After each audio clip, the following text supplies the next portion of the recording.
नमस्कार साथियों, स्वागत है आप सभी का एक बार फिर से नए वीडियो में। तो आज मैं आप सबके लिए लेकर आ चुका हूं कि आपकी लास्ट नॉर्सेट के लास्ट 10 दिन की स्ट्रेटेजी क्या होनी चाहिए, आपको कौन कौन सी चीज़ें पढ़नी चाहिए, कौन कौन सी चीज़ें छोड़नी चाहिए। ठीक है, क्योंकि ये लास्ट 10 दिन ही आपके करियर को डिसाइड करेगा और आपके मेहनत को जस्टिफाई करेगा और आपका आने वाला रिजल्ट कैसा होगा ये लास्ट का 10 दिन ही डिसाइड करेगा।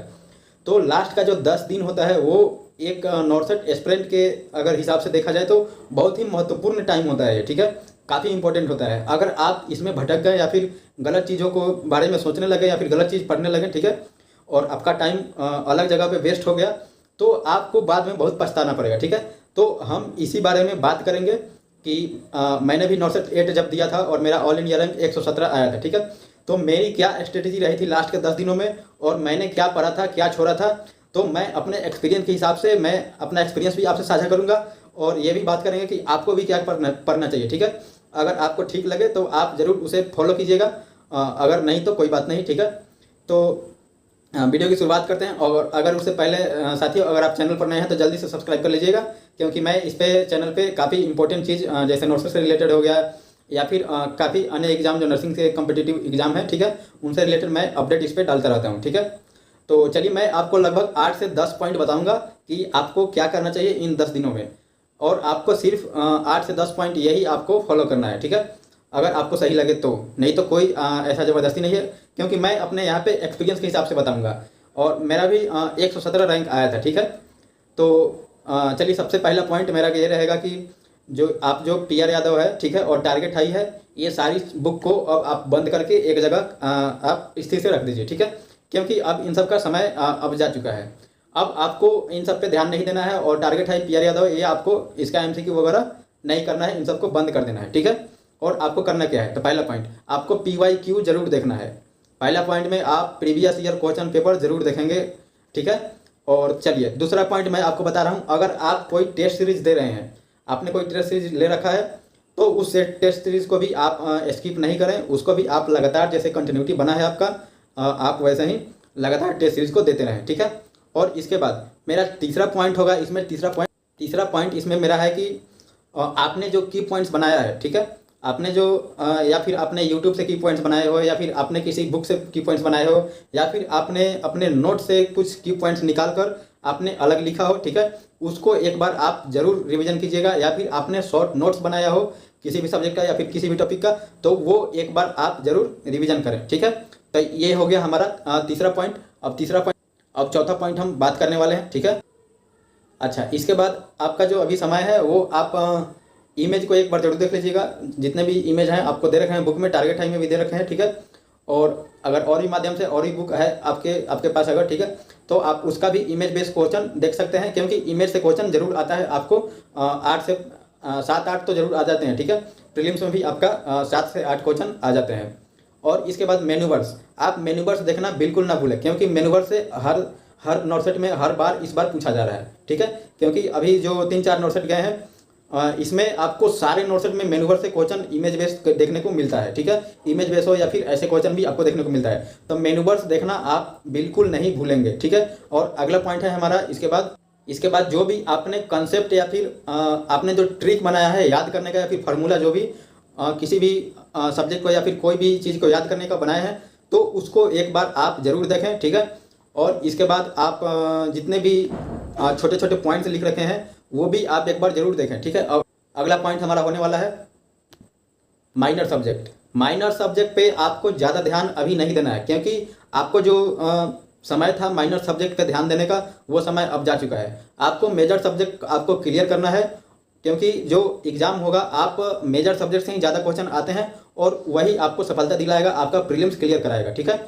और अभी आपको बिल्कुल भी मेंस की चिंता नहीं करनी है, क्योंकि आपको सबसे पहले प्रीलिम्स निकालना है, और जब तक प्रीलिम्स नहीं निकलेगा तब तक आप मेंस तक नहीं पहुंचेंगे। इसलिए आपको अभी मेंस के बारे में बिल्कुल सोचना ही नहीं है। ठीक है, पहले आपको प्रीलिम्स क्लियर करना है, और प्रीलिम्स में आपको पता है कि आपका वन लाइनर ज़्यादा क्वेश्चन आते हैं। ठीक है, तो ऐसे क्वेश्चन का आप प्रैक्टिस करें कि आप प्रीवियस ईयर क्वेश्चन देखेंगे तो उसमें आपको पता चल जाएगा कि किस तरह का क्वेश्चन प्रीलिम्स में पूछा जाता है। ठीक है, और प्रीलिम्स के लिए आपको मेन है कंसेप्ट अपना पूरा क्लियर करना। ठीक है, आपका कंसेप्ट पूरा क्लियर होना चाहिए। अब बात करते हैं कि आपको नॉन नर्सिंग कैसे पढ़ना है। ठीक है, नॉन नर्सिंग में आपको जैसे आप मैथ या मैथ रीजनिंग देख सकते हैं, ठीक है।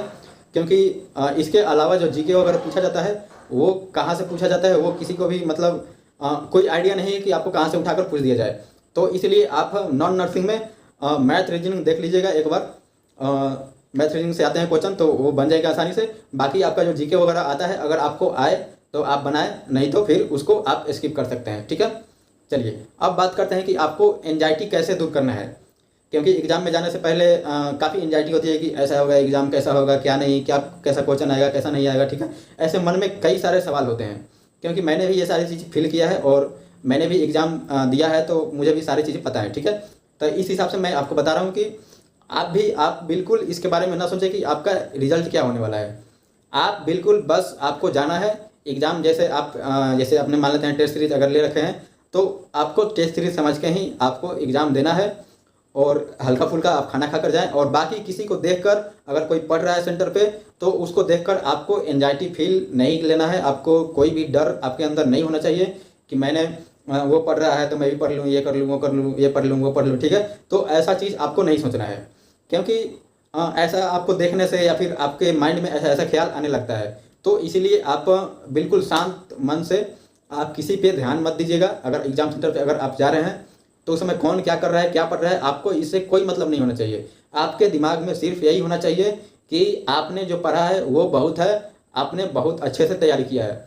और साथियों मैं सच कहूँ तो आप जो अच्छे से तैयारी किया रहता है उसके मन में ऐसा कोई डर एंजाइटी भी नहीं रहता है। क्योंकि आपने पढ़ा है, आपने पढ़ा है तो आपके ऊपर अपने ऊपर फुल कॉन्फिडेंस होता है। और फुल कॉन्फिडेंस होने के साथ साथ आपको कोई भी डर या फिर एंजाइटी फील नहीं होता है। ये बात फैक्ट है, ठीक है। आप अगर आपका अच्छा तैयारी है तो आप ये बात खुद फील कीजिएगा, ठीक है। आपको फील जरूर होता है। चलिए, और इसके बाद अगर आपके पास कोई शॉर्ट नोट्स या फिर की पॉइंट्स का जो कोई अगर बुक है आपके पास तो वो आप प्रेफर कर सकते हैं। वो आप एक बार रिवाइज कर सकते हैं क्योंकि उसमें जो इंपॉर्टेंट टॉपिक्स होते हैं वो आपको उसमें दिया रहता है। तो एक बार वो आपको रिवीजन हो जाएगा। और बेसिक कंसेप्ट जो होते हैं, बेसिक कंसेप्ट को आपको नहीं भूलना है, उसको एक बार आपको रिवीजन जरूर करना है। क्योंकि बेसिक क्वेश्चन ही, आसान क्वेश्चन ही एग्जाम में गलत होते हैं ज़्यादातर। और फिर आप लोग क्या यानी कि सभी लोग पछताते हैं, ठीक है। मैंने भी एग्जाम में मेरे से भी माइनर गलती होता था, ठीक है, और बाद में पछतावा होता था।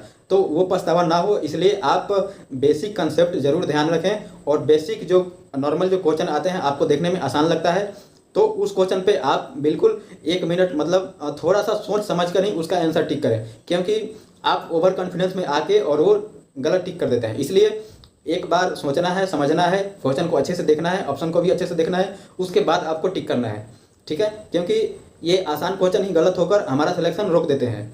मैंने भी कई बार दिया था तो मेरा भी दो बार मेरा भी नोट सेट रुक गया था इसी वजह से, माइनर गलती की वजह से। सिर्फ 2-3 नंबर से 1 नंबर से मेरा नोट सेट रह जाता था, ठीक है। तो ये गलती आपको नहीं करना है क्योंकि मैंने जो एक्सपीरियंस किया है उसके हिसाब से मैं आपको बता रहा हूँ यहाँ पे, ठीक है। अब बात करते हैं कि आपको कितना क्वेश्चन अटेम्प्ट करना चाहिए। तो इसका देखिए कोई ऐसा कुछ कहा नहीं जा सकता है कि आपको कितना क्वेश्चन अटेम्प्ट करना चाहिए, ठीक है। क्योंकि अब क्वेश्चन के हिसाब से देखकर आप क्वेश्चन का लेवल क्या है, किस पैटर्न पे क्वेश्चन है, ठीक है, आपको कितना आ रहा है, आपका कितना कंसेप्ट क्लियर है, इसके हिसाब से आप अपना क्वेश्चन देखकर, एग्जाम का लेवल देखकर आप स्वयं डिसाइड करें वहाँ पे कि आपको कितना मारना है, ठीक है। नॉर्मली अगर मेरे से पूछा जाए कि आपको कितना मतलब मिनिमम कितना मार कर ही आना चाहिए तो मैं तो बोलूँगा कि आपको कम से कम 80 क्वेश्चन तक तो जाना ही चाहिए। 80 से अगर आप कम मारते हैं तो थोड़ा मुश्किल रहता है क्योंकि 80 एक मिनिमम लेवल है, इतना तक आपको अटेम्प्ट करना चाहिए, ठीक है।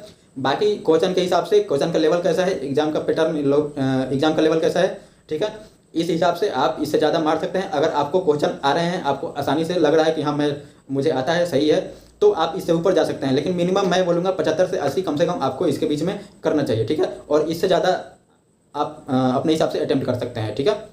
तो ये हो गया क्वेश्चन कितना अटेम्प्ट करना है। और अब हम बात करेंगे, और अब हो गया, ठीक है, इतना काफ़ी है। अगर आप इतना बात को ध्यान में रखते हैं तो आपका इस बार सफलता निश्चित है, आपको इस बार सक्सेस जरूर मिलेगी, आपका एग्जाम जरूर क्लियर होगा, आपको जॉब जरूर मिलेगी, ठीक है। तो साथियों फिर से मैं आपसे एक बार बोल देता हूँ कि आप चैनल पर नए हैं तो जल्दी से सब्सक्राइब कर लीजिएगा, ठीक है। और लास्ट में मैं यही बोलूँगा कि आप अपने जी जान मेहनत कीजिए। ये 10 दिन आपके लिए बहुत क्रूशियल समय होता है, बहुत ही इंपॉर्टेंट टाइम होता है। इसमें आप कुछ भी उल्टा सीधा ना पढ़ें, आप सिर्फ काम का चीज़ पढ़ें, ठीक है। आप बेसिक कंसेप्ट अपना क्लियर करें, इसमें इमेज बेस्ड क्वेश्चन देखें और इसमें प्रीवियस ईयर क्वेश्चन देखें, अपना टेस्ट सीरीज लगाएं। और बाकी आपको P I Yadav target high करने की ज़रूरत नहीं है, क्योंकि वो समय गया। अब वो समय एक था जो आपने किया होगा, ठीक है। तो चलिए इसी के साथ मैं इस वीडियो को अब अंतिम पड़ाव की तरफ ले चलता हूँ, ठीक है। तो ऐसे ही हंसते रहिए, मुस्कुराते रहिए, ठीक है। मिलते हैं नई वीडियो में फिर से नई इन्फॉर्मेशन के साथ। तब तक के लिए धन्यवाद।